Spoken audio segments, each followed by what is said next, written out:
A paz do Senhor, irmãos, sejam bem-vindos ao Centralcast, podcast da Central. Agora, no nosso segundo episódio. Hoje nós estamos aqui para falar sobre o pentágono de uma igreja relevante. Vamos pensar sobre 5 áreas que são fundamentais para desenvolvermos uma igreja relevante e que cresce. Uma frase que o pastor Aguinaldo usa bastante é que o que é saudável cresce. Então, nós vamos pensar sobre isso. Hoje nós estamos reunidos aqui com a nossa equipe ministerial também. Uma peça foi substituída, hoje nós não temos o pastor Nilson, mas foi substituído em grande estilo. Então, como ele é o mais novo integrante da nossa mesa, deixar que ele se apresente aí. Pessoal, eu sou o Alexandre, aspirante a pastor da Central. Coordeno a rede Vox, né, um projeto novo da nossa igreja que cuida das celebrações dos nossos cultos. Todos os ministérios que têm uma voz que ecoa a mensagem do Senhor, eles estão dentro dessa rede. E a gente atua diretamente nas nossas celebrações ali, né? Fora isso, eu e minha esposa, a gente tem trabalhado no Ministério Together, no Ministério de Casais, de jovens casados da nossa igreja, e também líder de GCL e supervisor de um dos nossos setores da Central. Amém. É isso aí. O Alexandre é um desses promissores ministros que já estão atuando de uma maneira maravilhosa junto a nós. Bom, sou pastor da Central, e é um prazer fazer parte dessa equipe maravilhosa aqui. Nosso cantor? Rapaz, Alexandre está atuando de maneira extraordinária. É muita coisa na mão desse garoto, mas é isso aí. Shalom, queridos. Eu sou o pastor Arnaldo, sou líder da Rede Master Geral e da Rede Master Local. E a gente tem muita coisa para falar, para conversar, porque trabalhar liderando os líderes de homens, mulheres, casais de 60 a mais, tem sido um desafio, mas tem sido algo extraordinário mesmo da parte de Deus, a gente ver as coisas acontecerem, a gente sabe que é a mão do Senhor conosco. Então vamos embora, tem muita coisa para conversar. Amém. Bom, eu sou o pastor Wesley, hoje eu lidero a rede Move da Central, nossos adolescentes, o Fire, o Move, nossos jovens, e o Together, que o Alexandre também é o líder, que engloba toda a liderança de jovens da nossa igreja. E hoje, eu acho que nada melhor do que para apresentar o Pentágono, o pastor Aguinaldo, que é um dos desenvolvedores dessa ideia que a gente vem trabalhando, que, como igreja também, o pastor Aguinaldo ele é secretário-geral de educação da nossa igreja, e é uma realidade que a gente vem implantando também, tanto na Secretaria-Geral de Educação, através da rede Equipar, a fim de equipar esses pastores para viver pilares relevantes da minha igreja. Então, como que o senhor chegou a isso? Como que nasce esse pentágono de crescimento? Então, na verdade, assim, ela nasce da pergunta, né? Quais são as áreas da igreja que precisam de uma atenção maior para que essa igreja possa desenvolver o seu crescimento saudavelmente e ser relevante no contexto, né, que ela está atuando?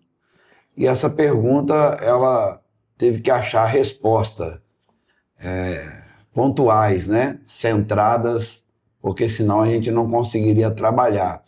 E eu me lembro de uma vez ouvindo o pastor Ricardo Agreste, ele falou de trilhas, né?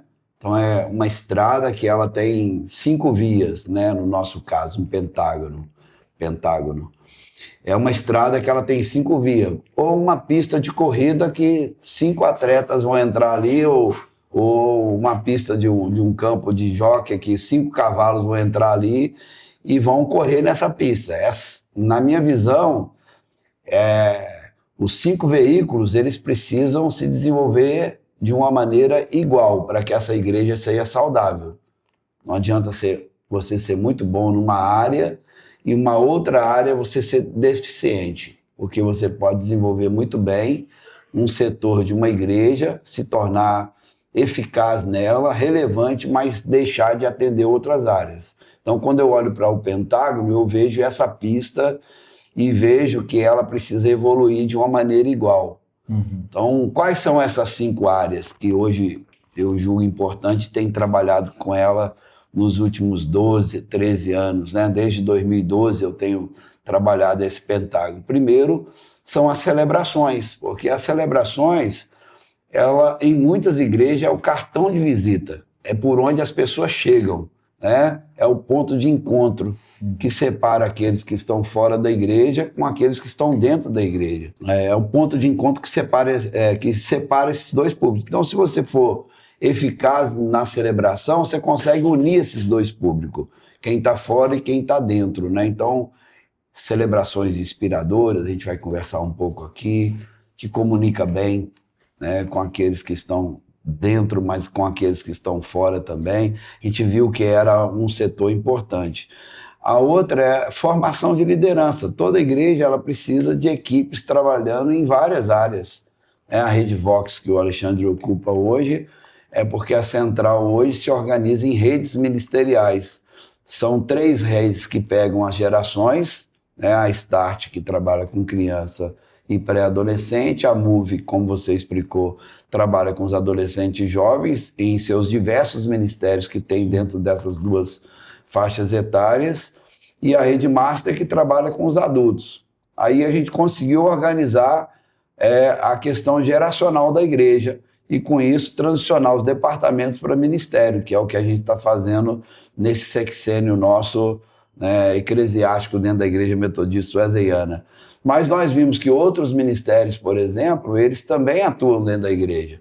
E nós organizamos uma rede conexão que organiza todos os ministérios que conectam pessoas a Deus e a pessoas dentro da igreja. E outra rede, que é a rede que o Alexandre coordena, que é a Rede Vox, que reúne todos os ministérios que têm voz. Ministério de Louvor, Ministério de Comunicação, Ministério de Dança, Ministério de Libras, né? Teatro, Libras. Então, esses ministérios que têm voz, a maior parte deles estão atuando dentro da celebração. Então, qual era o setor que a gente ia trabalhar para formar a equipe, organizar essas lideranças e discipular esses líderes? Então, formação de liderança é importante. Uma igreja ela não se desenvolve sem ter trabalhadores que estejam atuando em áreas específicas. Aí vem uma outra área que hoje a gente considera fundamental, os pequenos grupos, né? Porque o crescimento saudável, ele passa não só por uma voz que está comunicando, né, do púlpito para as pessoas que estão sentadas, mas para as relações que são estabelecidas dentro da igreja. Então, por exemplo, o nosso culto de celebração, a nossa visão é inspirar pessoas a amar a Deus. Músicas, pregações, palavras, programações que nós fazemos. Mas nos pequenos grupos nós inspiramos pessoas a amar pessoas, a andar com pessoas, né? Desenvolver pessoas. Então os pequenos grupos era algo importante para nós também. Quarto, né, ponto nesse pentágono aí é a parte dos ministérios, que são fundamentais. Trabalhar hoje com casais, trabalhar com crianças, trabalhar com jovens. Ministérios que atuam na área da recepção, seja de estacionamento, porta da igreja, tudo isso a gente começou a ver como muito importante. E quinto e último lugar, e não menos importante, né? Porque, como eu disse, essas 5 áreas precisam desenvolver por iguais. Caminham junto. Às vezes a gente olha, a nossa celebração está muito boa, mas os nossos pequenos grupos estão ficando para trás. Então a gente não tem nenhum problema em sentar aqui, recalcular a rota com os nossos pequenos grupos, para impulsioná-los para que ele possa nivelar também com as nossas celebrações.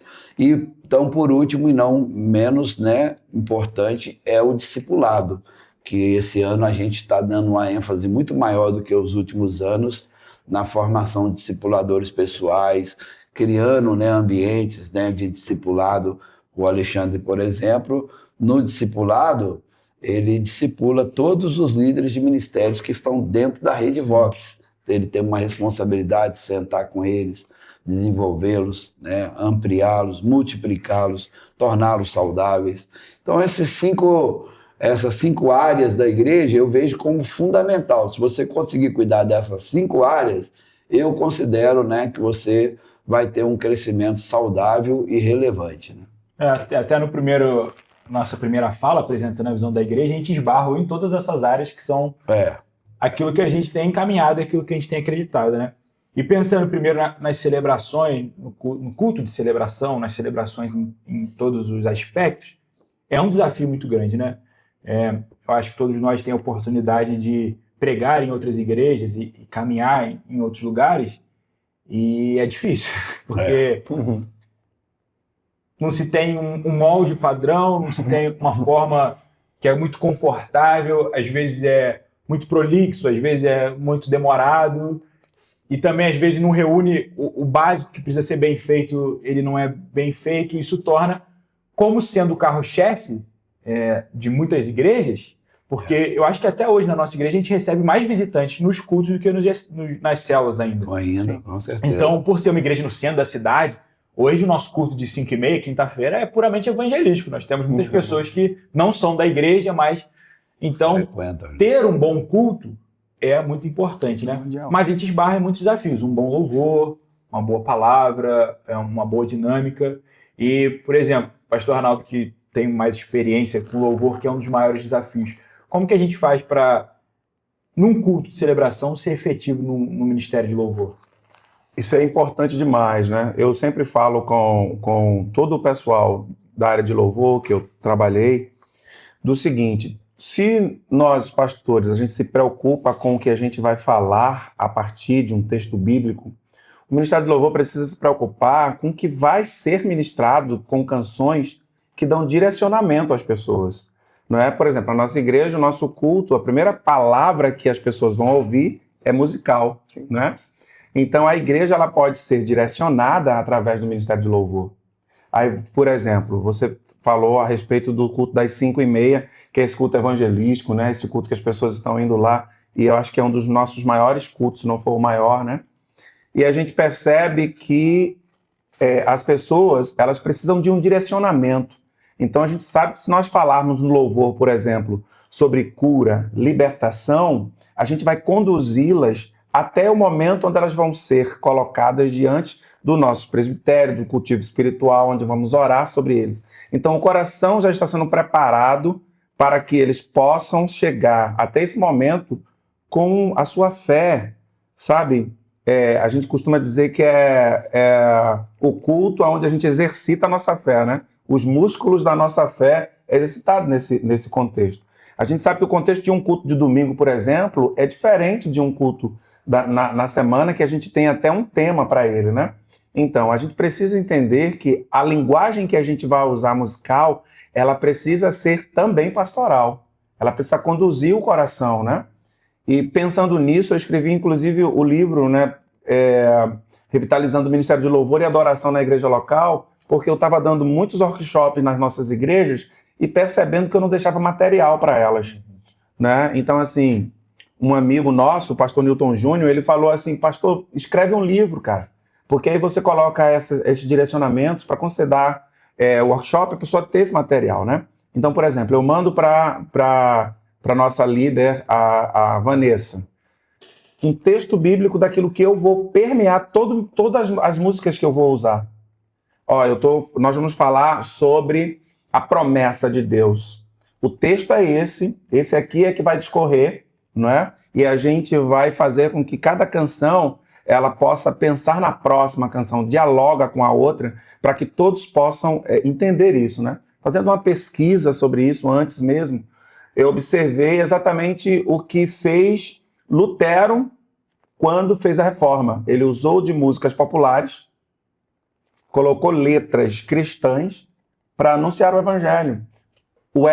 Charles Wesley, né, que com suas canções, há quem diga que ele pregou mais que Wesley por causa das canções que acabaram chegando até hoje. Sim. Então, assim, a canção, a música, ela tem um poder de lembrança muito grande, sabe? Você escuta uma canção e você se reporta a um momento, né? Então, se você faz com que essa canção ela seja uma canção que foi pensada de maneira pastoral para que a igreja receba um direcionamento, é outra coisa. E também, pastor, aqui uma coisa a considerar dentro das celebrações na parte musical é a questão temática mesmo, né? Sim. Então, uma igreja precisa ter uma preocupação. A gente tem na quinta-feira os cultos, a escola da fé, né? Os dois cultos, um às 17h30 e 19h30. Então, o nosso propósito nesse culto é estimular a fé dessa pessoa, para colocar em prática, desafiar ela, colocar em prática. As canções, elas precisam girar em torno disso, né? Essa preocupação. Uma igreja maior, como a Central, ela tem mais recurso musical, ela pode se dar o luxo, às vezes, de uma celebração, ter 7, 8 canções preparadas, mas uma igreja menor, eu falo 7, 8, se for preciso. Nós Sim. trabalhamos em torno de 5 canções em cada celebração, né? São 3 na abertura, 1 no ofertório e 1 no encerramento. Nós trabalhamos em média. Mas uma igreja que ela não tem tanto recurso, ao invés de ter um louvor de 30 minutos, né? Ela tem um louvor talvez de 15, 20 minutos, mais com qualidade. Pensado, né? Pensado, porque aí teve mais tempo, né, para ensaiar menos música. Enquanto mais ela aumentar o seu repertório, mais dificuldade de qualidade ela vai ter, né? Então, eu acho que essa questão do tema, né, já acompanhando ali como preparo para a mensagem, a composição do culto é fundamental também, que é uma coisa que a gente respeita muito hoje na Central, né? É uma realidade nova, teoricamente, né? Eu lembro, a Alexandre veio de congregação, antes de ir para a Central, já fui de igrejas menores, o louvor era na hora, era o que vinha na cabeça ali, não tinha esse pensamento, não, hoje é um domingo de celebração, vamos ter alguma coisa mais lá em cima, vamos ter... Não, era o que vinha na hora. Né? Ou então um pouco mais antigo era o que tinha disponível de letra para o retroprojetor. Abria aquela pasta, via as canções que tinham, vai ser essa e essa, e já escolhi ele na hora. Pegando um gancho nisso que o pastor Arnaldo falou e que o pastor Agnaldo também disse, todo esse pré que a gente tem em relação ao culto, né, as definições do que vai ser feito e tudo mais, ele acontece já até desde a análise que é feita em relação ao público que a gente tem, até o direcionamento da temática, né, por exemplo. Então, a gente identificou, um exemplo disso foi o nosso culto das 8h30, que é o culto da oficina. A gente identificou que um público era um público mais tradicional, um público mais adulto, um público mais de 60 a mais, até que iria estar ali na igreja. Então, a gente conseguiu movimentar para que as canções fossem canções mais tradicionais, canções mais congregacionais, que fossem voltadas talvez até algumas canções, às vezes, da harpa, né? Então, quase que todas as ministrações têm pelo menos uma canção ali da harpa. Então, a gente identificou esse público, identificou a temática e aí trabalha a partir disso para que a igreja também a gente consiga construir esse caminho, porque é um caminho dos dois lados, né? Tanto para quem está ministrando quanto para a igreja que está sendo conduzida, né? Até o ministro mesmo, né, que é o ministro de 8h30, ele tem mais facilidade com essas canções. Perfil, né? Se a gente colocar talvez o ministro de 10h30 para fazer a ministração de 8h30, ele vai ter dificuldade, né? Porque veio de uma outra cultura, né, batista. Vamos pegar aqui o Rick, por exemplo, veio da igreja batista, então ele conhece o cantor cristão. Nós conhecemos o nosso cântico de adoração, né? Que é... Eu tive bastante problema com isso, inclusive, no início. O pastor Arnaldo veio da Batista, por exemplo, então... Até mesmo algumas canções, né, tem letras diferentes. A melodia é diferente. Então, tudo isso acaba sendo observado. Agora, assim, a gente tem, né, pastor, dentro de uma estrutura, o Alexandre está aqui trabalhando comigo nessa área já há um tempo, a gente tem uma estrutura do Ministério de Culto na Central. Pensa sobre isso. Isso é muito importante, né? O culto é importante, então você precisa ter ministros que trabalhem para cuidar disso. A gente tem o líder do ministério, a gente tem o roteirista e tem os diretores de culto. Então, são 3 figuras fundamentais que atuam para você ter um culto de celebração. Então, assim, o líder, ele planeja todo o culto, o roteirista organiza músicas, participações dos ministros, porque nos cultos nós temos 4 ministros que atuam, né? É o ministro que faz a abertura, o ministro de louvor, o ministro que prega a palavra e o ministro que faz o ofertório. Sim. Então, assim, tudo isso acaba sendo programado com toda a antecedência e quando chega lá, se for preciso mexer por um fluir do Espírito Santo de Deus, amém, nós estamos prontos para isso. Mas o nosso papel é pavimentar né, todo o caminho para que você tenha um culto alinhado, que comunique as mesmas coisas, né? E fale. Um dos problemas que a gente tinha nessa época, que o culto não era pensado, é que às vezes não havia uma harmonia nas canções que iam ser cantadas, né? É verdade. Você cantava uma canção que falava de arrebatamento, de repente você saía, já cantava uma de comunhão, e já ia de outra para celebração, né? Hoje a gente constrói uma mensagem através das canções que vão sendo cantadas, né? E isso faz muita diferença hoje no nosso culto de celebração. E assim, uma coisa que é importante pontuar, a gente está numa era de informações, né? De muitas informações, na verdade. E aí as pessoas chegam na igreja, né? Quando as pessoas vão à igreja, elas já vão sabendo que elas estão indo para um lugar onde as pessoas vão falar de Deus, né?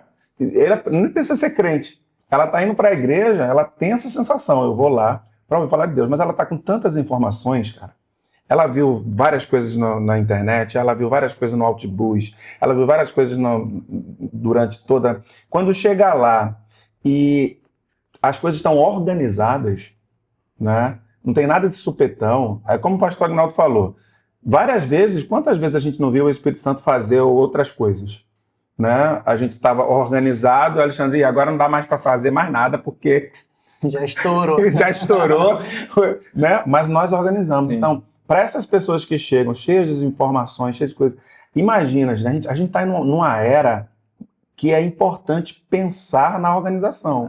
Isso é muito importante também, porque, por exemplo, o público de hoje, ele tem uma retenção de atenção muito diferente do público de antigamente. Exatamente. Por exemplo, antigamente, eu lembro que a gente sentava no culto quando eu era criança, e não podia fazer barulho nenhum. Minha mãe, desculpa, mãe, tô te expondo aqui, minha mãe beliscava a gente e não podia fazer barulho porque era um silêncio, todo mundo prestando atenção. Hoje tu olha, tá um no celular, tá um olhando pro pássaro voando, porque acostumou-se a retenção de atenção rápida. Então, o tempo todo no feed, Instagram. Então, assim, se a gente não pensar em algo que seja atrativo e que retenha a atenção dessas pessoas, dificilmente, uma coisa que o pastor Agnaldo falou até no nosso episódio passado, a gente vai conseguir comunicar de maneira eficaz aquilo que a gente deseja, né? Então, pensar isso é muito importante. E até, realmente, pensar no... Se a gente pensa no multigeracional e tantas outras coisas, pensar também nesse público desse culto, né? É isso aí. E aí a oferta, a gente bota alguém que comunica com esse público, por exemplo, oferta de 8h30, é algo bem específico, alguém que comunica com aquele público, aquela 10h30, 19 horas agora. Então isso é muito fundamental, né? E é uma área que pouco se pensava, né? Por exemplo, eu fiz seminário no tempo que ainda era presencial 100%, de segunda a sexta, e nas nossas matérias, em nenhum momento nós passávamos para pensar parávamos para estudar sobre como pensar um culto. A gente sabia fazer um culto, a gente aprendeu a fazer um funeral, fazer um louvor, uma oferta, um momento de recepção ali e pregar, mas não de maneira estratégica que a gente alcance esses objetivos, né? Verdade. Bom, outro pilar que a gente trata é a formação de liderança, que é uma base muito importante, né? Hoje, o que a gente pensava numa formação de liderança, pastor? Então, o Joel Comiskey disse que as igrejas que elas não estão trabalhando pela colheita, né? Trabalhando, formando líderes para realizar a colheita, elas estão planejando fracassar. Porque, assim, há 2000 anos atrás, Jesus já disse o seguinte, né? Os campos estão brancos, né? E poucos são os trabalhadores. E a gente vive esse contexto. Agora, uma igreja que ela não treina pessoas para realizar essa colheita, ela já está programando fracassar nessa colheita. As igrejas que hoje elas estão conseguindo realizar uma grande colheita são igrejas que investem pesado na formação de pessoas. Isso vai desde o momento que ela chega na igreja, né? Uma pessoa, por exemplo, nós hoje na Central, no SIC, nós temos uma palestra sobre os vocacionados, que são os nossos trabalhadores que atuam em diversas áreas na igreja hoje. E ali mesmo a gente já faz um apelo para que eles possam servir. A formação de liderança ela tem dois ambientes, né? Um é o teórico e o outro é o prático. Aí se a gente for pensar no teórico, a gente tem um seminário hoje que forma os nossos obreiros. Agora mesmo vamos ter uma grande colheita agora de alguns alunos que estão se formando, estão entrando no ministério. A gente tem a nossa escola de formação de líderes que prepara os líderes de pequenos grupos, né, para atuarem dentro dos nossos GCELs que estão espalhados na cidade.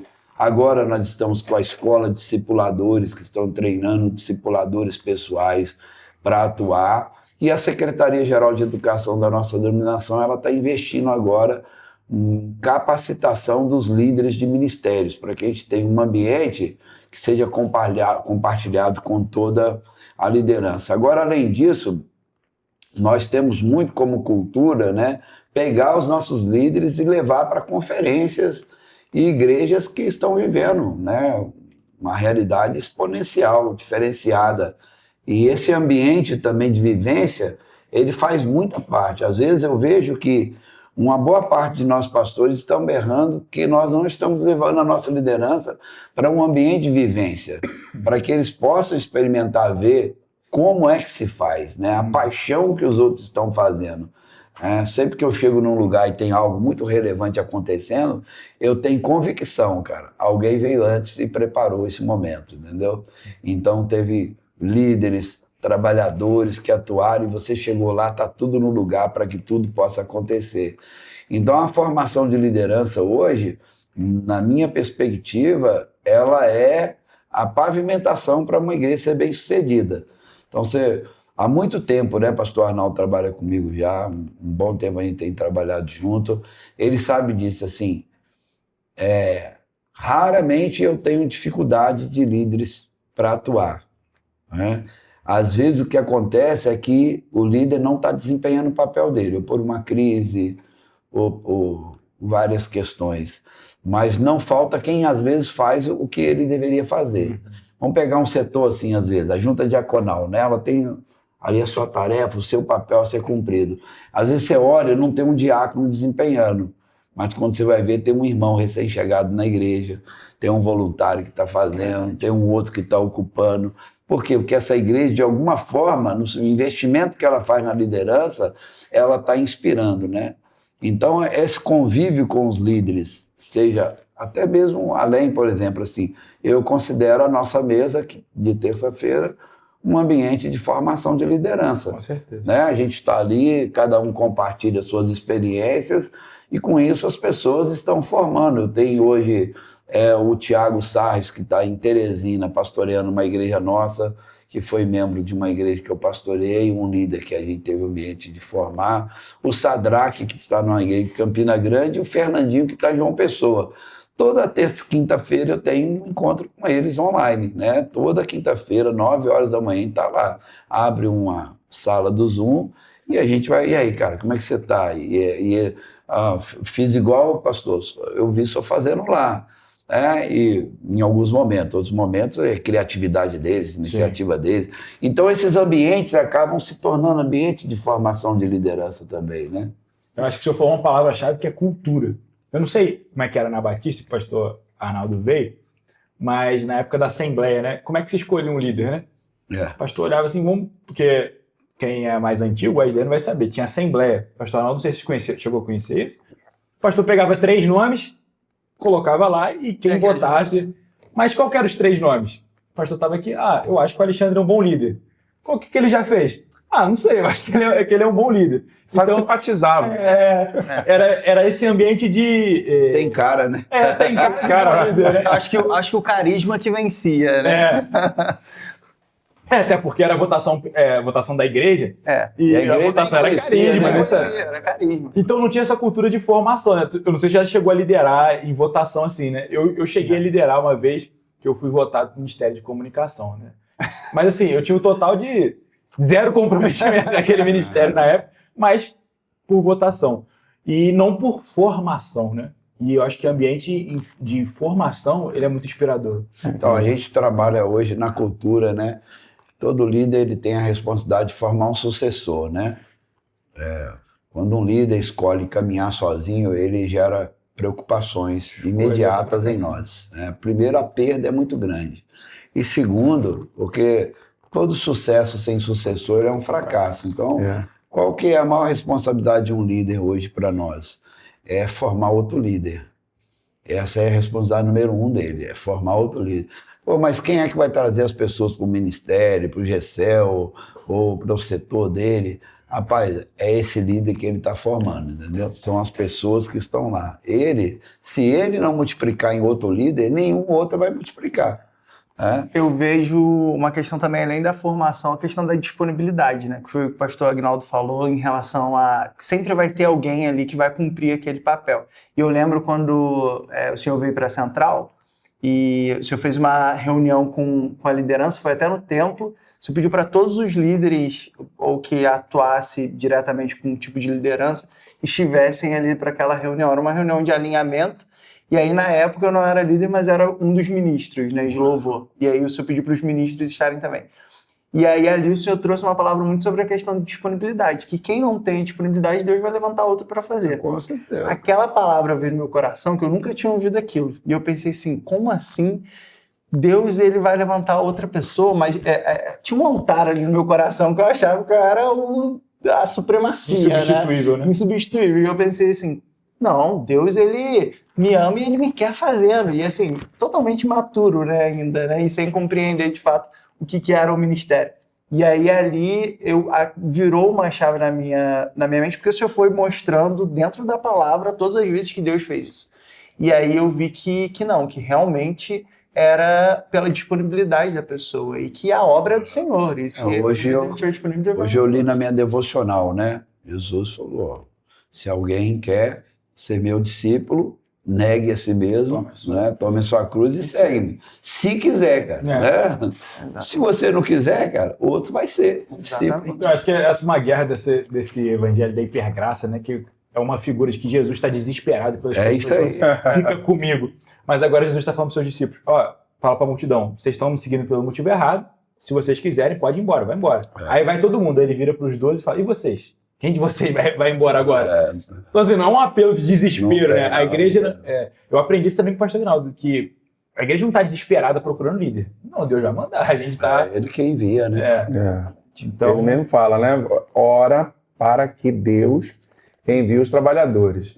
E aí a gente está orando e Deus vai enviar mesmo. Quem não se colocar, né, meu irmão? Deus sempre envia, né? Sempre envia.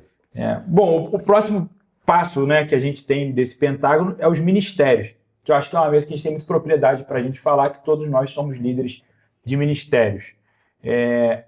Qual que é a importância hoje desses ministérios, assim, principalmente numa visão multigeracional que a gente tem? Qual é a relevância desses ministérios? Então, assim, o significado de ministério é serviço, né? E o serviço, ele tem a ver com aquilo que você identifica, né, a fazer, com o que você está fazendo, né? Você pega uma pessoa, por exemplo, que ela não gosta de construção civil, não tem nenhuma atração, e põe ela para ser um pedreiro, um engenheiro, um arquiteto, ele vai ter dificuldade, cara. Ele vai trabalhar pelo dinheiro, ele vai trabalhar, né, pela oportunidade, né, pela situação, mas a igreja tem muito isso, né? Eu acho que o nosso grande papel como pastor é descobrir os ministérios e potencializá-los em suas áreas de atuação. Então, assim, um pastor hoje, ele precisa ter muito discernimento de Deus para aquele trabalho até da Igreja Batista, redes ministeriais, talvez seja o programa no Brasil que mais trabalhou com eficiência dentro dessa perspectiva. Ela tinha um caminho que descobria a área de afinidade da pessoa e aí potencializava o trabalho dela dentro daquilo que ela se identificava. Os ministérios na igreja, cara, eles são essenciais porque nós precisamos servir em todas as áreas. Você pega desde a área do acolhimento ali até do treinamento, você precisa de pessoas específicas para trabalhar nessa área.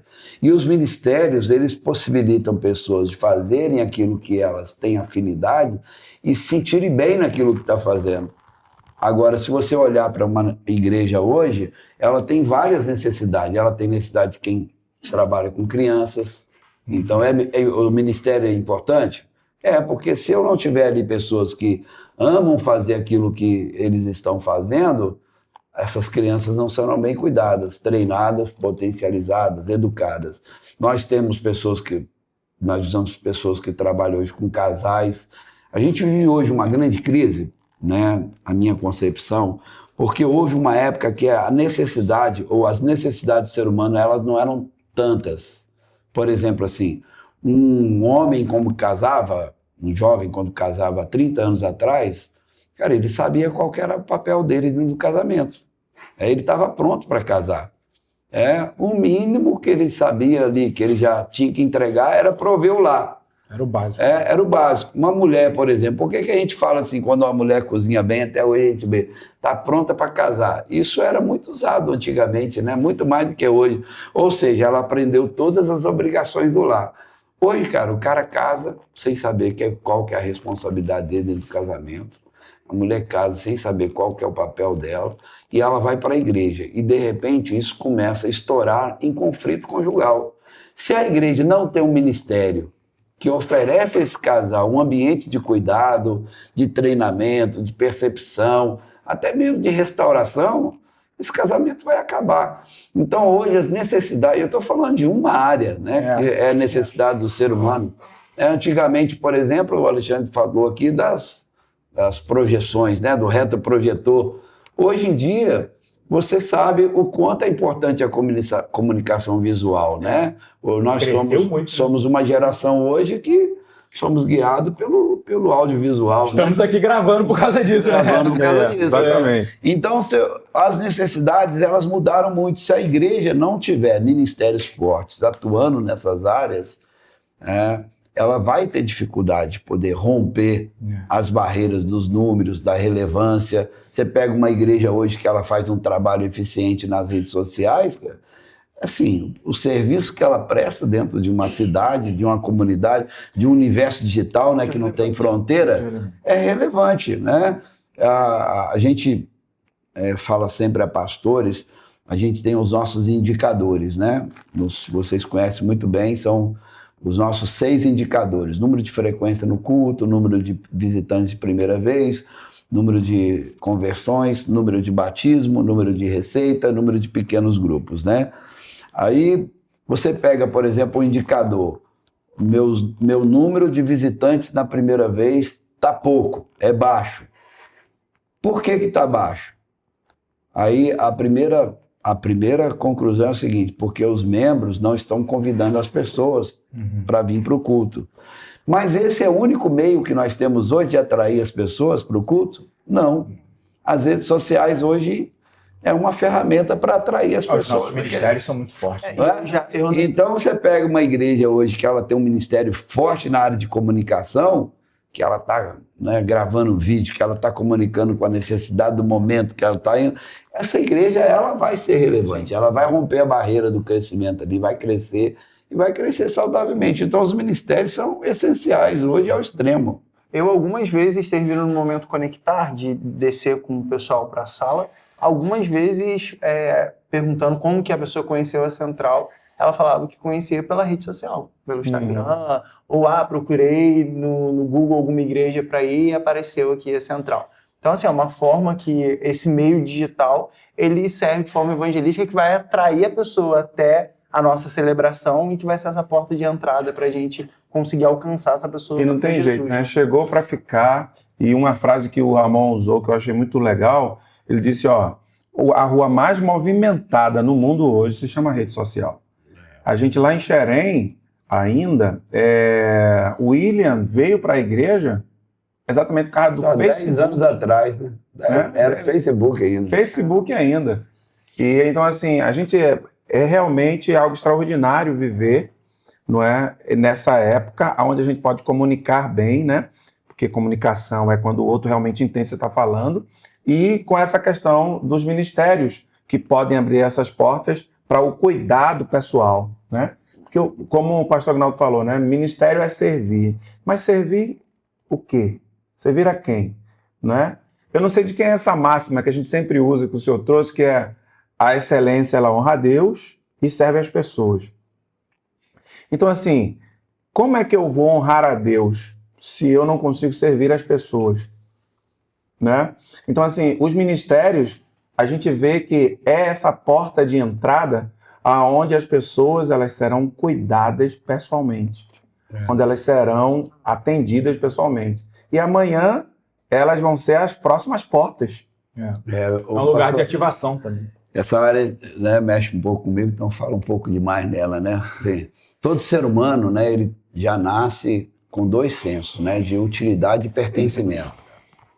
E os ministérios preenchem esses 2 sensos do indivíduo. Ele quer pertencer, então quando você põe ele dentro do ministério, aí eu sou do ministério de diaconia na igreja, cara. Então, pronto, você preencheu um senso dele, ele tem necessidade disso. Pertence a algum... E aí, de repente, ele começa a trabalhar e diz assim, cara, eu tô sendo útil lá, não posso falhar porque eu vou ficar hoje no estacionamento. Se eu não for, entendeu? Vai ser um caos aquele estacionamento, né? Então, assim, você preenche. E ainda sobre essa questão dos ministérios, que a gente diversifica, a gente falou de comunicação e tal, só uma fala aqui na questão do culto, que envolve, por exemplo, o ministério de louvor. Quando uma igreja é menor, você tem um ministério que ele não tem um alto nível de qualidade, isso é mais fácil você conviver, né? Vamos supor, o Alexandre é o guitarrista da igreja. Numa igreja menor, se ele errar, a repercussão disso é muito pouco, porque a maior parte das pessoas que estão ali ou são amigos ou é da família dele. Verdade. Então, cara, antes do que ele está apresentando, vem quem ele é, porque as pessoas conhecem o que ele é. E isso tem um impacto muito pequeno. Numa igreja maior, como por exemplo no domingo a gente tem 3 cultos, na quinta temos 2 cultos, onde as pessoas entram e saem, nem todo mundo conhece todo mundo, a qualidade desse ministério, as pessoas vão ser atraídas não pela relação, mas pela qualidade que é apresentada. E todo mundo sabe, se não tiver um trabalho específico com o Ministério do Louvor, um olhar específico com ele ali, a gente tem dificuldade. Então, assim, é um dos caminhos essenciais que a gente tem que cuidar e cuidar muito bem, que é os ministérios na igreja. Eu lembro que há alguns meses atrás o senhor levou um artigo pra gente na mesa pastoral. Eu não lembro, rapaz, o nome do... É do... faleceu agora, o pai das missões urbanas aí, o Tim Keller. E aí eu lembro que o senhor grifou algumas partes e a gente foi lendo, e ele falava um pouco sobre essa comparação, né, do olhar para a igreja grande e do olhar da igreja pequena. A gente não pode tratar e ter o mesmo tipo de abordagem nas duas igrejas, porque são completamente diferentes, né? Então, realmente tem que chegar no lugar, identificar o que é que precisa ser feito e seguir de acordo com o que se tem ali na igreja, né? E os ministérios são a nossa porta de entrada para o serviço. É isso aí. Por exemplo, o senhor estava falando do Ministério de Comunicação, que está debaixo da rede do Alexandre, né? Mas ali, ele tem o Ministério Efatá, que é um ministério onde os surdos entram para a igreja. Se botar um de nós ali, nós não vamos servir ninguém. Não vamos ninguém, servir ninguém. Mas é desconstrução, né? É um ministério de comunicação extremamente essencial. Aí a gente parte aqui para o pastor Arnaldo. Hoje, nós temos a Segunda da Família, que muitas pessoas que frequentam a Segunda da Família, que é o quê? Homens, mulheres e tem o Start, né? Isso. As plenas, os inconformados. Não são da igreja, necessariamente. É um lugar evangelístico. A gente vê o retorno do RCA agora das mulheres. A gente parte para, vamos supor, a minha rede, o Move, que todo sábado estamos lá com os adolescentes servindo, sendo ativados no serviço, sendo ativados no louvor. Estamos com os jovens toda sexta-feira sendo ativados no serviço, sendo ativados no louvor, aprendendo a servir. E ali é um lugar que um monte de gente que a gente ganha para o ministério, para a igreja, veio pela primeira vez ali. A gente recebe no GCL, no nosso GCL do Move, no mínimo 3, 4 pessoas que são de outras igrejas, frequentam outras igrejas, mas estão na sexta-feira com a gente, estão na terça-feira com a gente, porque identificaram esse ministério. Então, é igual que o senhor falou, é um pilar muito...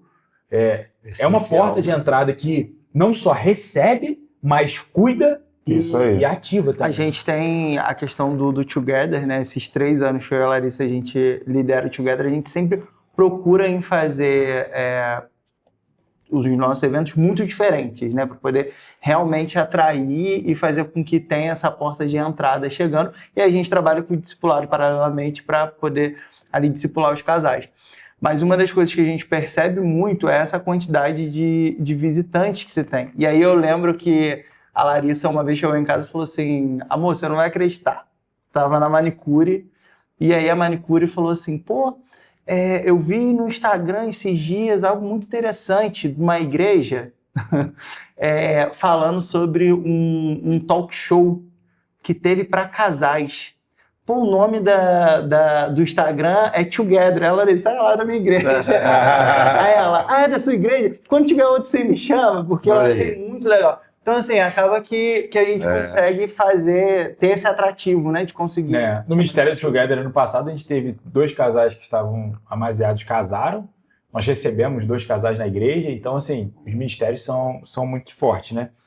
Mas também os ministérios, eles também caminham em paralelo com o nosso segundo, que a gente falou tanto no nosso encontro passado, que é no templo e nas casas, né? As casas são também um ambiente que fortalece esses ministérios e são uma base também para que eles consigam se manter saudáveis também, né? Hoje, nós temos muita força de trabalho e de evangelismo através das casas que nutrem esses ministérios, né? Então, o outro ponto principal desse pentágono também são os pequenos grupos que hoje não podemos dispensá-los de maneira alguma, né? Se a gente for olhar, né, a igreja ela oferece muito pouco recurso, né? E eu falo de ambientes, programações, para que a comunhão seja desenvolvida no seio dela, né? Para que as pessoas sejam cuidadas, né? Ela promove muito pouco, por exemplo, assim, um culto de celebração. As pessoas chegam na hora do culto, terminam, elas vão embora. Não dá nem para cumprimentar todo mundo. É, não dá para cumprimentar, só cumprimenta os mesmos que estão em volta ali, né, e tal. A igreja, ela, um porte que ela chega como a nossa, ela corre o risco muito de se tornar como um aeroporto, uma rodoviária, que as pessoas entram e saem e não tem conexão entre elas, né? E os pequenos grupos, ele vem justamente porque esse é o principal motivo da existência do GECEL, né? É a comunhão. A carta pastoral é bacana, é necessária, a oração, o que mais acontece? Quebra-gelo. Isso é bacana, é importante. Mas o mais importante é a comunhão. É aquele tempo que você está ali. Ontem, eu acho que a gente vinha com aquela pegada de 15 dias. Aí, apesar que eu avisei, mas apareceu só um casal de visitantes, depois chegou mais um participante. A gente sentou numa mesa como essa, assim, aí o casal virou para ele e disse: pastor, parece que Deus reservou essa noite para nós, porque dificilmente na igreja a gente ia conseguir conversar com o senhor sobre essas coisas. É um casal que mora em Petrópolis há 3 anos, eles já tinham procurado algumas igrejas, mas não tinham se adaptado, e chegou recentemente.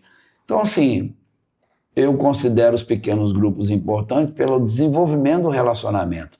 E vale lembrar que numa época onde as pessoas estão transicionando tanto de igreja, mudando de uma igreja para outra com muita facilidade, o que segura uma pessoa numa igreja não é a pregação, cara, não é a música, porque alguém já disse isso há muito tempo.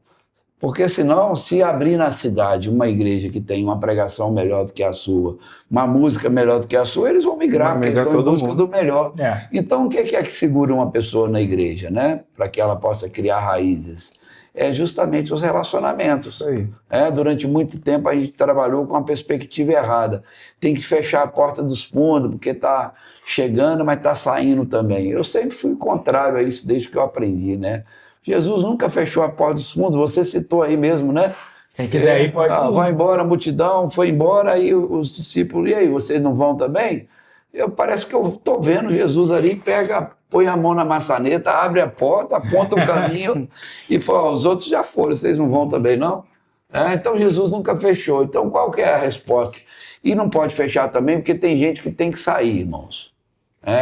É uma realidade difícil de entender, mas é uma realidade. Tem gente que ela não entrou pela porta. A parábola que Jesus conta dali, né? Quando ele fala: eu sou bom pastor, a parábola na figura que ele usa ali, né? E ele fala dos salteadores, eles estão do lado de dentro, cara. Mas eles não entraram pela porta. Por onde eles entraram? Pularam a cerca. A parábola que Jesus conta do joio que foi semeado, os trabalhadores perguntam para Jesus assim: mas tu não semeaste só semente boa? Aí Jesus fala assim: não, mas o Senhor fala, mas enquanto vocês estavam dormindo, veio o inimigo e semeou a semente ruim, cara. Tem gente na igreja que é semente ruim, cara. Eu não tenho dúvida disso, que está ali para desconstruir. Saíram de nós porque nunca foi do nosso. Teve uma época que as pessoas elas se desviavam e saíam da igreja. Hoje elas se desviam e permanecem dentro da igreja, cara. Permanece comigo lá no culto, mas com a vida totalmente... Ela não abandonou a vida sexual fora do casamento, ela não parou de... voltou a usar drogas, sei lá, bebida e tal. Ela tá traindo a mulher. Tá mentindo tá mentindo pros outros. Antigamente saía da igreja. Hoje em dia permanece dentro da igreja, contaminando, porque essa é uma tática de guerra. A tática de guerra é o seguinte, né?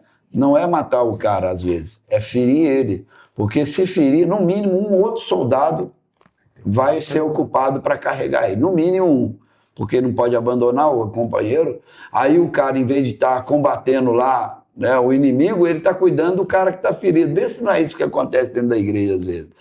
Então, quando a gente fala de pequenos grupos, a gente está falando, a gente fugir dessa igreja, onde você está criando toda uma plataforma baseado, né, nessa relação vertical com Deus aqui, que não existe, né? Sim. Não tem relação com Deus se não tem horizontal com o próximo. Então, a gente quer uma relação com Deus, mas a gente quer uma relação com o próximo também, porque senão essa pessoa amanhã vai para outra igreja, outra igreja, outra igreja. que a gente é um ser relacional. Enquanto a gente não preenche essa necessidade nossa, a gente vai ficar aí achando que a solução está em uma outra igreja, um outro programa, uma outra doutrina, né? Sobre GCL, eu lembro que talvez das principais polêmicas, né, digamos assim, que a gente teve no início aqui na Central, quando vocês vieram, foi a questão da cultura, né? Algo que a gente sempre comenta sobre isso, né? Das pessoas falarem, a cultura do Petropolitano é de não receber pessoas em casa e tal, e uma fala sempre que a gente usou e que a gente continua usando é sobre a cultura do céu, né? Que ela tem que vir contrapondo essa cultura petropolitana de não querer abrir a casa, né? É que foi provado depois, né, Alexandre, que não existe, era um engano, né? A Igreja Batista Atitude, uma igreja extraordinária, chegou aí através da célula. Tantas né? outras igrejas que estão crescendo em Outras célula, igrejas. né? E mesmo quando faz o recorte que, não, a central também, esse paradigma foi quebrado. Né? Quantos GECEL já temos aqui? É isso aí. 56. 56. Né? Até novembro aí, talvez a gente tenha mais multiplicações aí. Vamos ter. Não é verdade? Eu sou apaixonado. Eu acho que de todas as áreas, de todos os ministérios, o que mais me apaixona são os pequenos grupos. Porque é onde a gente tem o tete a tete, o olho no olho, sabe, o caminhar. Ontem foi o aniversário da minha filha, né? E a gente estava pensando assim, vamos fazer o seguinte, deixar o pessoal chegar em casa e a gente vai sair e tal, não sei o quê, né? Eu dei essa opção para ela, mas assim, ela é tão apaixonada por isso que ela fez assim, não, pai, vamos fazer o seguinte, vamos almoçar juntos, que à noite eu quero estar com o meu Gessé, eu quero estar com as meninas lá. Fizeram uma festa linda lá para ela. Pois é, cara, então assim, eu fiquei tão feliz assim, sabe, de ouvi-la falar isso, né? Porque é isso, a minha paixão é ver pessoas sendo cuidadas, né? E sendo aquelas que vão cuidar depois de outras, né? Aí a gente vê isso acontecer. Os pequenos grupos, ele traz todo mundo para perto, né? A Diana, e vou expor você aqui, hein, Diana? A Diana, que é uma das nossas secretárias lá do GECEL, né? Ela fez assim, pastor, vai chegar quando essa carta? Por quê? Porque era uma outra pessoa que ia dar a carta, inclusive ontem foi o Alexandre, né? Que está no seminário e tal. Aí ela fez assim, pastor, ele está agoniado para poder estudar a carta. Eu disse, não, fica tranquilo, essa carta vai vir, mas se não vier, a gente já tem uma coisa para fazer, né? Que eu queria trabalhar mesmo essa questão que a gente sempre fala, que essa ideia da comunhão, né? Desse momento que a gente vai para a mesa e pega aquele lanche e começa a conversar. Ontem tinha 2 casais que desde que a gente teve um culto onde eu ministrei o louvor de manhã, eu acho que tive que substituir o Rick. E aí tivemos que mudar o repertório na hora, porque é muito difícil você fazer o repertório do outro, né? Quem ministra sabe como é muito difícil. E aí, depois que terminou esse culto, essa família me abordou lá fora e fez assim, pastor, aí começou a falar sobre a música, sobre as canções e tal. Aí eu fiz assim, você já tem um GECEL? Não sei nem o que é isso. Aí expliquei, eles não foram da outra vez e puderam ir agora, né? Ainda bem que a gente conseguiu fazer essa casadinha, porque eles conseguiram vir. E aí, quando terminou a carta, eles ficaram lá para comer e bater papo. Rapaz, o que eles trouxeram para a gente, sabe? O nome dele é Júlio e Karine.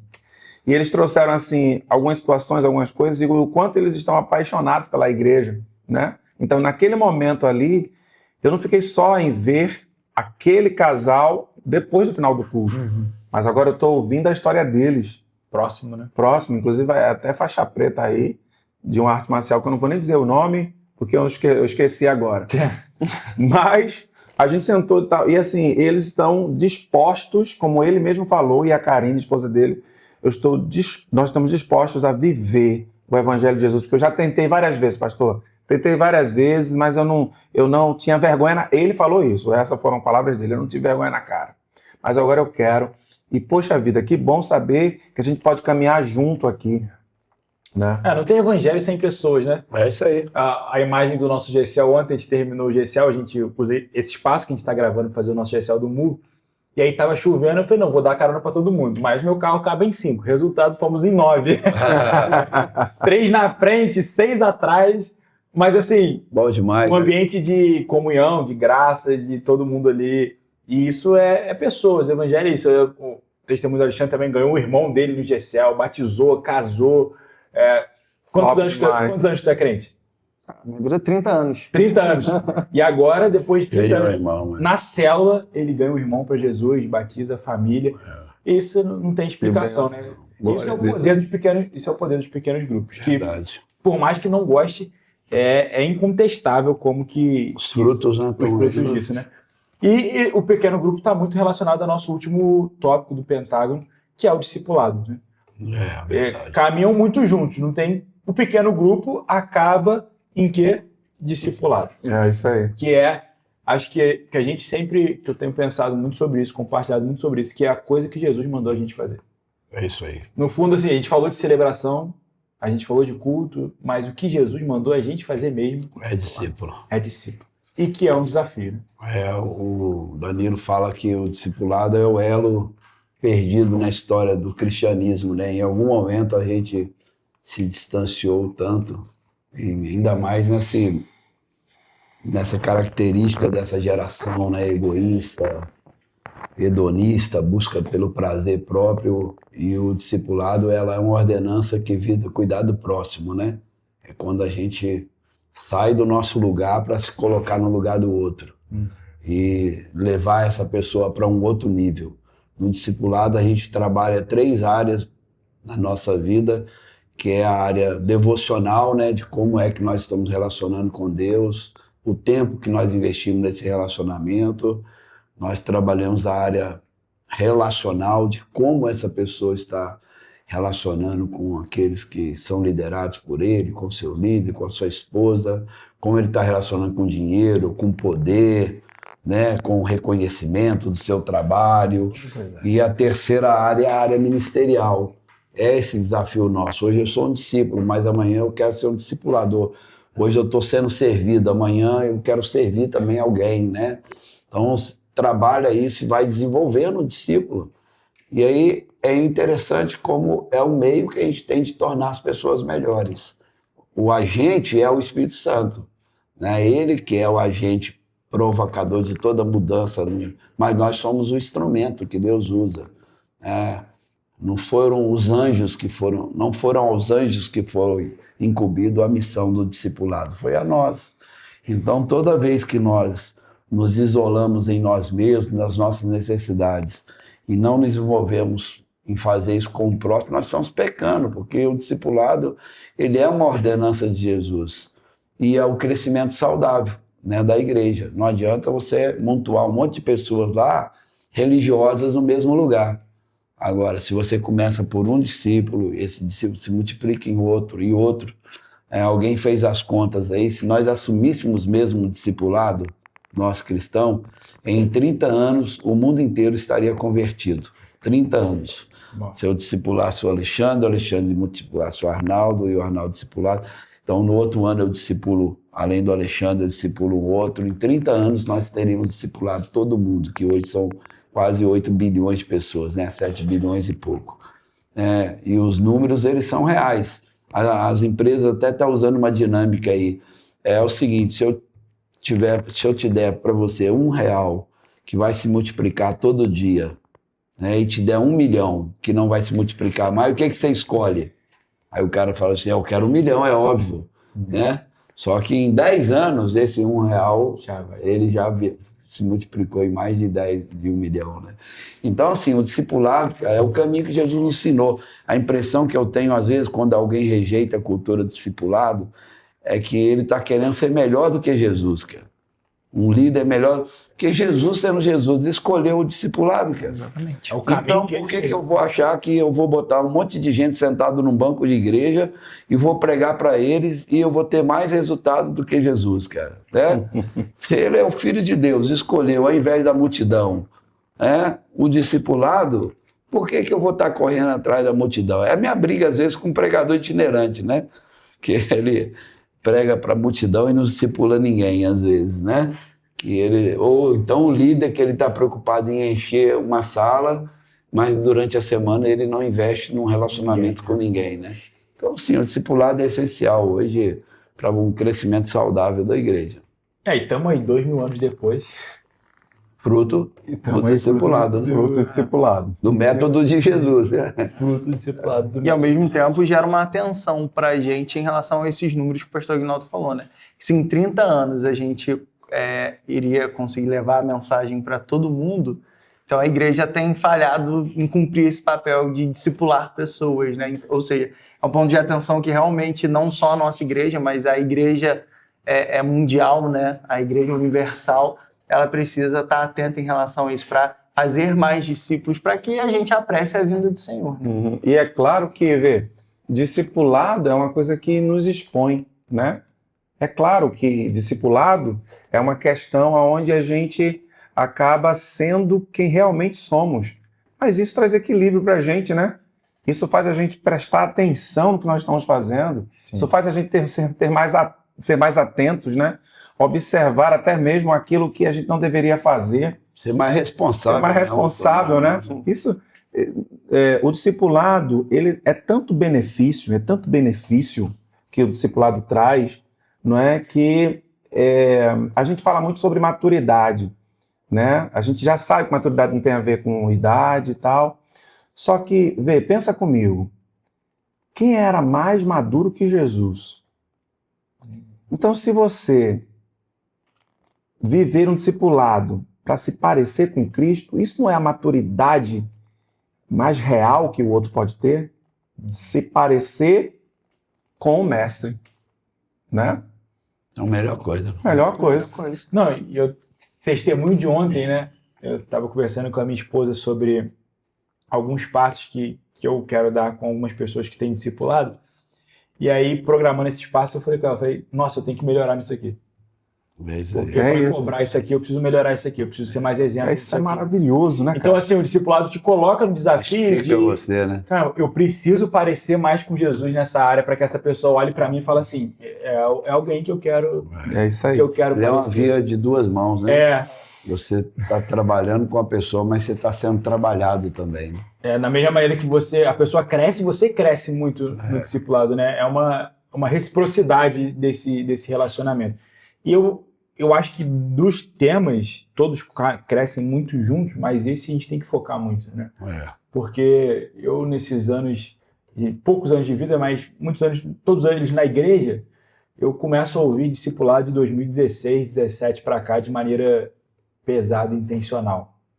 Eu não lembro, eu posso citar diversas CMIL, conferências que eu fui de jovens, e em diversos temas, Dizide, vai, fogo desceu, PJL. o fogo caiu, o fogo subiu, profundidade, necessidade, mas eu não lembro de conferência de discípulos. É verdade. Eu não consigo puxar, eu não sei, o Alexandre divide um pouco a idade, a gente já foi em eventos juntos, regionais, locais e diversas esferas, eu não consigo puxar na minha memória e ter, antes de 2017, 2018, algum evento que o título seja discipulado. Que a gente pensasse nisso, né? Graças a Deus que está ouvindo agora, né? 25 anos, eu fui despertar bem depois, né? Não, a gente tem essa rica oportunidade de hoje, como se está sendo agraciado, né? Está sendo agraciado. É uma oportunidade mas muito rica. É uma pena, né? Porque, assim, deveria ser a primeira coisa que o discípulo, né, o novo cristão deveria saber era isso, né? Era a primeira coisa que ele deveria ouvir. Você é um discípulo de Cristo com o desafio de multiplicar discípulos, né? Essa era a primeira coisa que a gente era para ensinar. Inclusive, o nosso material de preparo para o batismo hoje está muito focado nisso, né? Sim. O que é um discípulo, o caráter do discípulo, o papel do discípulo. Então, assim, está vivendo essa mudança.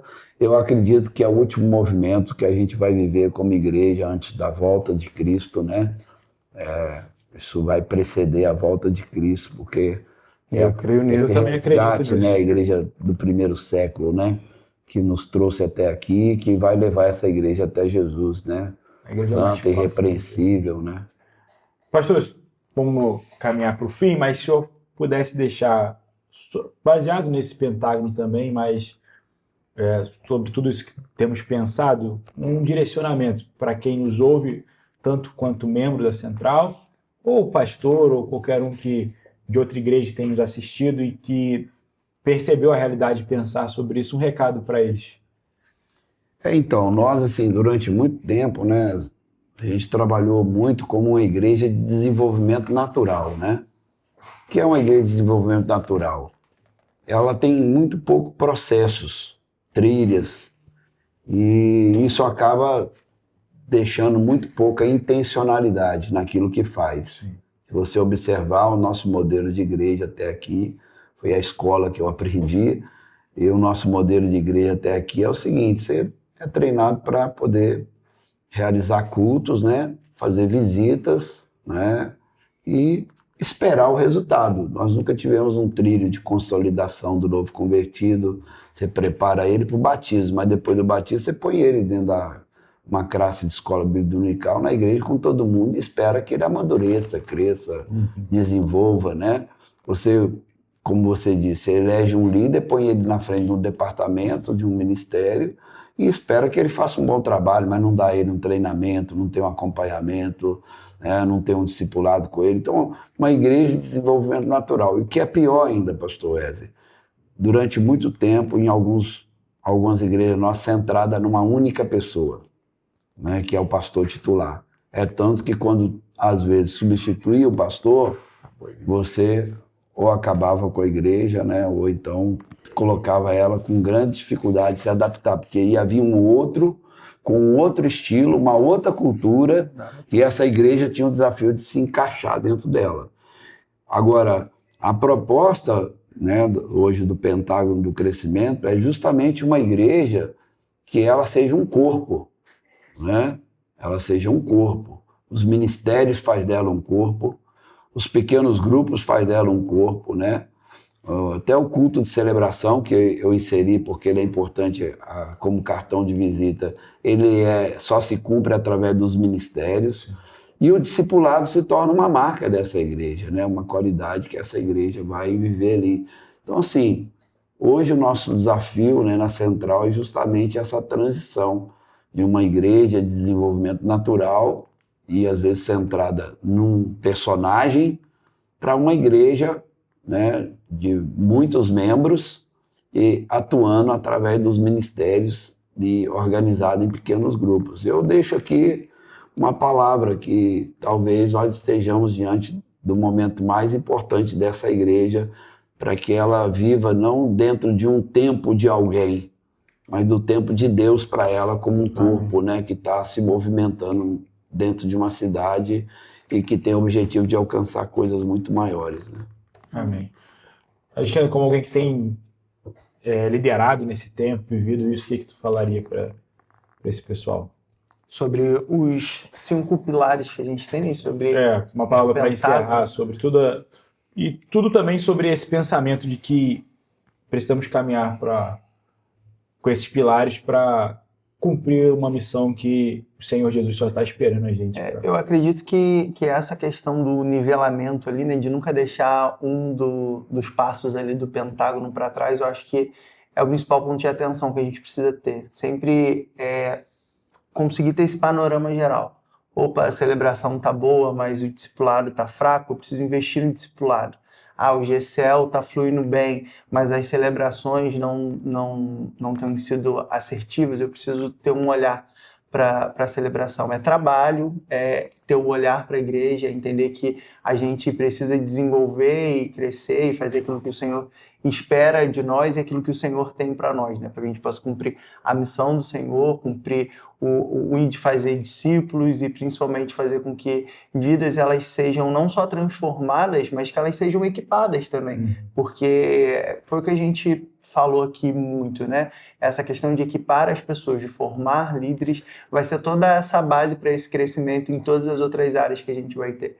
Então, eu acredito que dentro desse pentágono, eu acho que esse nivelamento, esse olhar, esse trabalho, eu acho que vai fazer total diferença e vai fazer também com que não somente a nossa igreja, né, tendo essa visão como um todo, mas também outras igrejas possam avançar e a gente, como igreja do Senhor, cumprir aquilo que o Senhor tem para nós. Amém. Pastor Arnaldo? Amém. Top demais te ouvir falar assim, cara. Muito bom te ouvir falar assim. Eu tive a honra de ter sido discipulado, né, de vir de uma igreja discipuladora, de ser trabalhado num pequeno grupo, numa célula, né?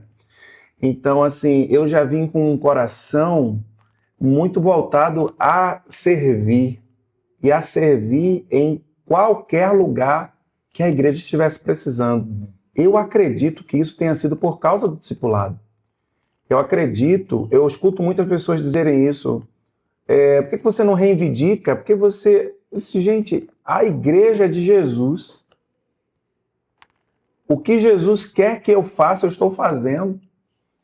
E sobre mim tem uma liderança. Eu estou caminhando com o pastor Aguinaldo e assim, eu desconheço, talvez seja por conta de não estar com outros pastores, mas eu desconheço pessoas que tenham essa visão de ampliar assim dessa forma, sabe?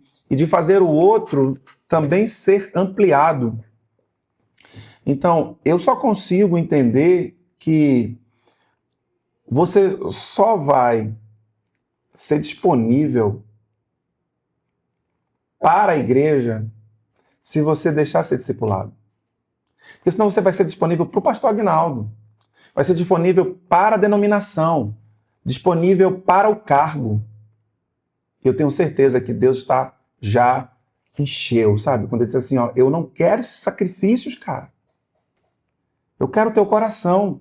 E só uma vida discipuladora, só uma pessoa que se propõe a ser discipulada, consegue tirar esses estigmas que o homem coloca o tempo inteiro, para viver a naturalidade do discípulo de Jesus, de estar onde quer que ele esteja, de viver o que ele quer que a gente viva, né? Nós estamos aqui para responder a Cristo, né? Aí, que bom que para isso Deus colocou pessoas, né? E essas pessoas, a gente consegue vê-las, ouvi-las, né? E isso é importante. Então, queria falar para todo mundo que está assistindo a gente, tenha um coração de discípulo, porque um coração de discípulo se propõe a viver o que o Senhor deseja. E aí você vai parar de ficar pensando, eu tenho medo da caneta. Eu escuto muito isso. Que medo de caneta, irmãos? Você precisa temer a Cristo. E temer, a gente sabe que não é ter medo, né? Tema ao Senhor. Viva para o Evangelho. Viva um discipulado. E aí, você não vai precisar temer de nada, porque você vai estar disponível para o Espírito do Senhor fazer. Amém. Bom, eu me compliquei, que eu sempre botei por último de novo, e acaba que tem vários discursos emocionantes. E aí, o que eu vou falar agora? Mas eu acho que eu resumiria o olhar para o Pentágono em 2 palavras: trabalho e equilíbrio. Por que 2 palavras? Primeiro, trabalho, porque dá muito trabalho. A gente está cansado, a gente sabe o quanto a gente se esforça, o quanto a gente trabalha. Senta para rever, recalcular. O quanto a gente repensa, o quanto a gente gasta em reunião, em oração, em... E ver gráfico, e ver o gráfico azul, vermelho. Então, assim, a gente trabalha muito. Mas trabalho dá resultado. Então, num tempo que todo mundo quer tudo muito fácil, quer ganhar dinheiro fácil, quer ficar milionário fácil, quer formar fácil, olhar para esse Pentágono não é uma realidade de facilidade, mas de muito trabalho. E por último, equilíbrio. Tudo que é desequilibrado revela uma falta. É isso mesmo. Todo desequilíbrio revela uma falta. Então, olhar para isso de maneira equilibrada, igual o Alexandre falou, que caminhe em todas as áreas de maneira equilibrada, para que através disso Cristo seja glorificado. Amém. Que eu acho que é o nosso maior objetivo, glorificar Cristo e dar sequência àquilo que ele tem feito nessa terra. E eu creio que com essas bases sólidas, nós continuaremos dando continuidade, construiremos um lugar que, de fato, foi o tema do nosso ano do Move, a segunda carta de Pedro, que apressa a volta de Jesus. Que nós somos o relógio que apressa, né? O quanto nós estamos envolvidos com essa missão e fazemos isso ser uma realidade, vai definir o quanto tempo Jesus vai voltar para nos buscar. Então eu creio que a gente vai ser esse agente ativador da volta. Até que o evangelho do reino seja pregado, né? Até que a gente alcance todo mundo. Verdade. E a gente gostaria de terminar orando, pedir pastor Arnaldo e dar você fazer um pedido para você. O primeiro, compartilhe com seus amigos, compartilhe com a igreja, todo mundo ao seu redor, porque o que nós estamos construindo aqui é algo poderoso que vai inspirar muitas pessoas, talvez a sua célula. Segue a gente, segue a Central de Petrópolis lá no Instagram, no YouTube. Também segue os pastores aí no Instagram, que você vai acompanhar um pouco da nossa rotina lá no nosso Instagram também, daquilo que a gente tem vivido. Eu tenho certeza que você vai ser poderosamente edificado. Amém? Ora pra gente? Vamos lá. Senhor, nós queremos te agradecer por esta mesa. Amém, Amém. Pai. Te agradecer, ó Deus, por esse tempo tão precioso, Pai. Sim, Deus. Nós sabemos, ó Deus, que existem muitas vozes que reverberam muito, mas também nós sabemos que o Senhor nos chamou para falar do teu reino, para falar daquilo que tu estás fazendo conosco e através de nós. Amém, Pai. Senhor, o que nós queremos é que a manifestação da tua glória ela seja visível, audível, palpável, Senhor.